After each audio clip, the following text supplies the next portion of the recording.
영업정지 맥주를 하면 고객관계가 회복되기가 힘들듯이, 그리고 또 내가 데리고 있는 직원들은 어떻게 할 거예요, 몇 개월 동안. 그러니까 이건 돈 가지고 될 일이 아니죠. 그렇다고 하면 이거 나가라고 한 다음에 다시 채용하기도 그렇고, 그래서 돈 가지고 안 되는 부분들이 있습니다.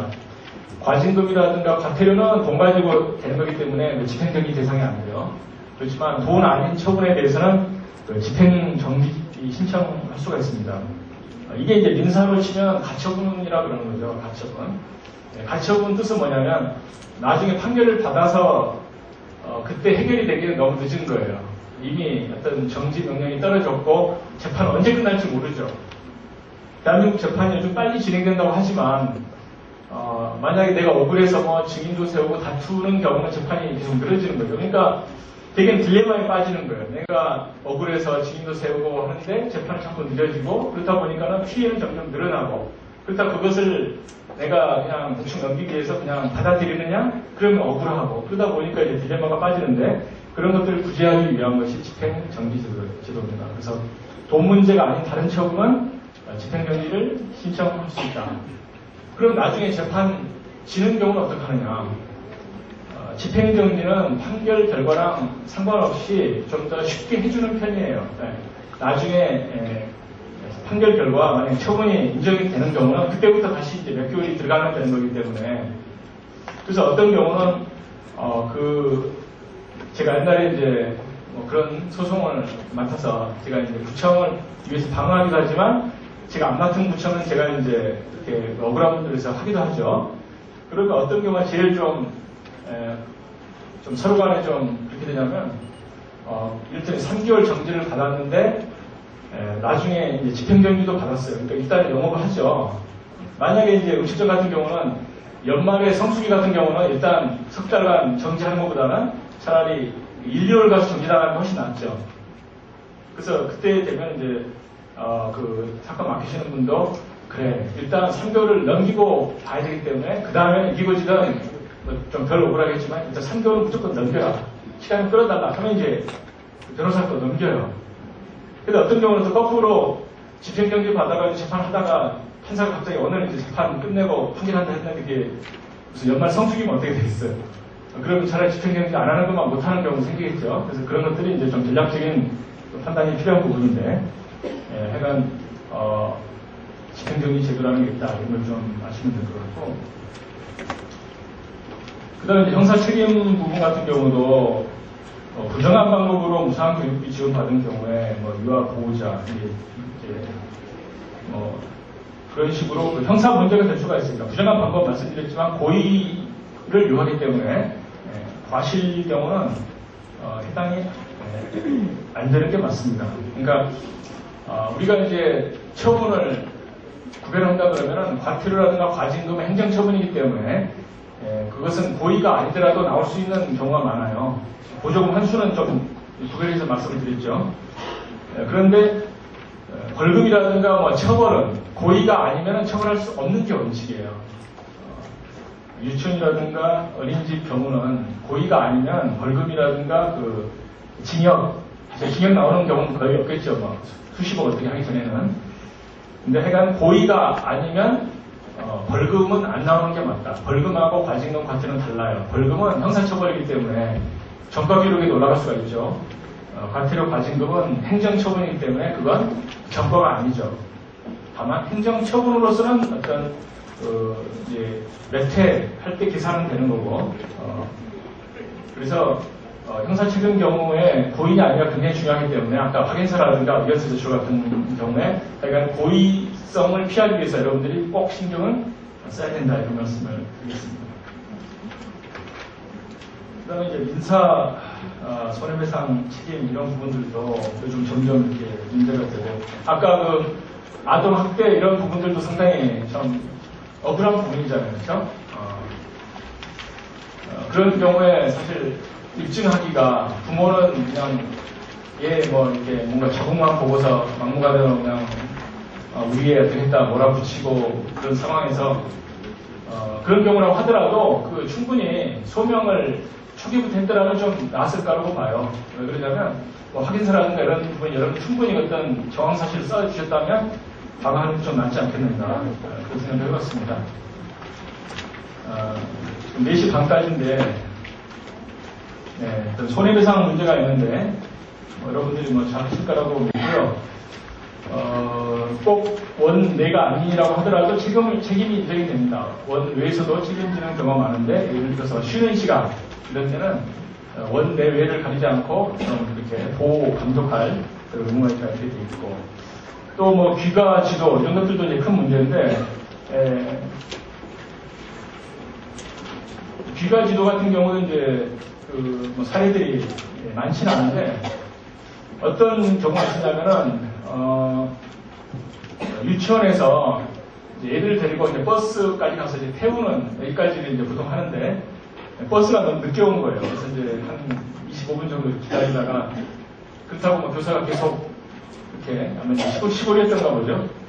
기다릴 수가 없어가지고, 이제 어떻게 보면 뭐 조심해서 타라이가 한참 그렇게 이야기하고 그냥 갔어요. 그러고 났는데 이제 사고가 난 거죠. 그러니까, 그런 경우에 교사로서는 그러면은 모든 원화를 끝까지 태울 때까지 다 있어야 되느냐. 만약 버스가 안 오거나 뭐 언제까지 기다려야 되느냐. 이런 부분들이 있죠.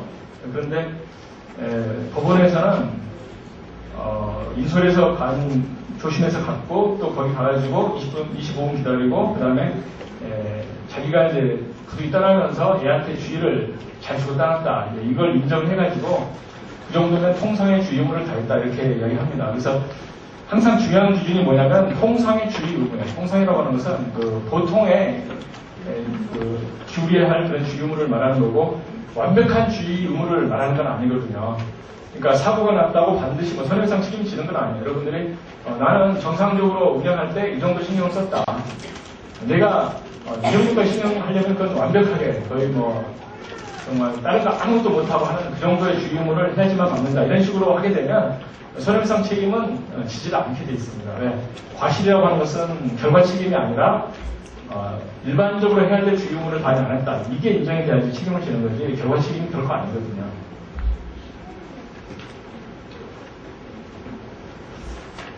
그 다음에 이제 유치원 재산 같은 경우도 사실 법적으로 미비된 게 많죠. 뭐 상속이라든가 또는 누구에게 양도할 때 어떻게 해야 되느냐. 유치원 매매, 사실 누구한테 넘기고 이렇게 하는 것을 이제 일반 사회적으로는 이제 매매라고 보는데 법적으로는 이제 매매를 인정하지 않고 새로운 사람이 이제 그 승계, 그 승인을 받아야 되기 때문에 그런 부분인데 때로는 어떤 경우는 이제 유치원을 안 한다는 조건으로 그냥 이걸 진짜 문자 그대로 매매하는 수가 있어요. 하는 수가 있어요. 그럴 때는 원래 이제 법은 어떻게 되냐면 유치원 그 학교에 교육에 사용되고 있는 재산은 처분할 수가 없다. 팔 수도 없고. 그럼 폐원한 다음에 팔아야 된다. 이렇게 되는데 그렇게 되면 좀 현실과 안 맞잖아요. 그래서 폐원 전제로 파는 경우는 괜찮다. 이런 판례들도 있고. 아까 이제 유치원 사망 상속 관련 규정이 없다. 이건 진짜 법적으로 반드시 고쳐야 될 부분이라고 생각됩니다. 굉장히 검토해보니까 진짜 입법 위기라고 그러죠. 아직 그 법이 구멍이 있는 그런 경우가 라고 생각이 되고요. 또 이제 개선해야 될 부분들이 그 재무 회계 규칙 그거 정부가 만든 회계 기준이라는 걸 엄격하게 적용을 해서 그렇지 않는 경우는 그거 가지고 뭐 처분도 나오고 불이익도 받는 부분들이 너무 엄격하지 않겠는가. 사실 일반 사업자 같은 경우도 그 면세 사업자 비슷하게 얼마 이하 기준은 부가세 안 받거나 또는 인정과세 하거나 해가지고 혜택받는 부분들이 있는데 유치원 경우는 그런 그 기준도 없고 모든 사람들이 엄격하게 그런 회계규칙 적용받는다는 것도 좀 부당한 것 같아요. 어떤 간이 해결하는 이런 제도를 만들든지 아니면 연장하든지 뭔가 좀 대책이 있어야지 너무 엄격하니까 좀 어떻게 보면 부담을 많이 주는 거다 이런 생각을 해봤습니다. 이상 강의를 마치고요. 여러분들이 궁금하시는 거 좀 질문을 받을 수 있는 시간이 좀 될 수 있을 것 같아요. 오늘 진짜 많이 오셔가지고 정말 감사합니다. 물론 저는 이제 무료 봉사를 왔습니다.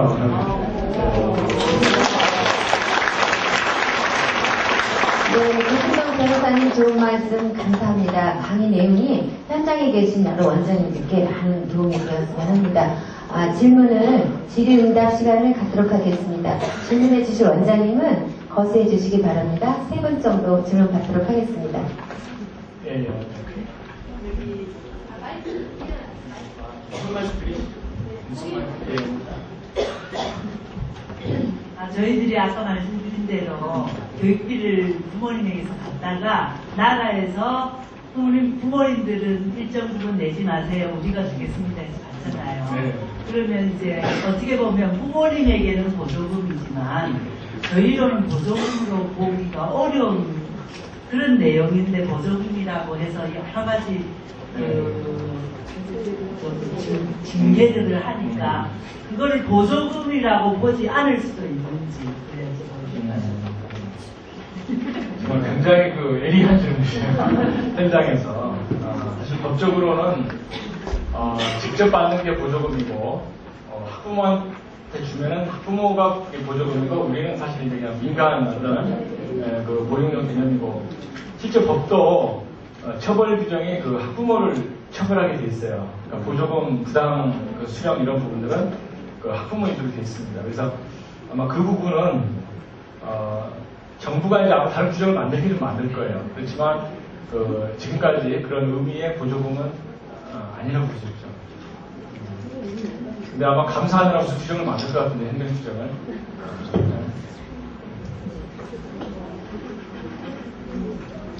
네, 저 빨간 이렇게 남자분이 먼저 주홍색 먼저 원장님.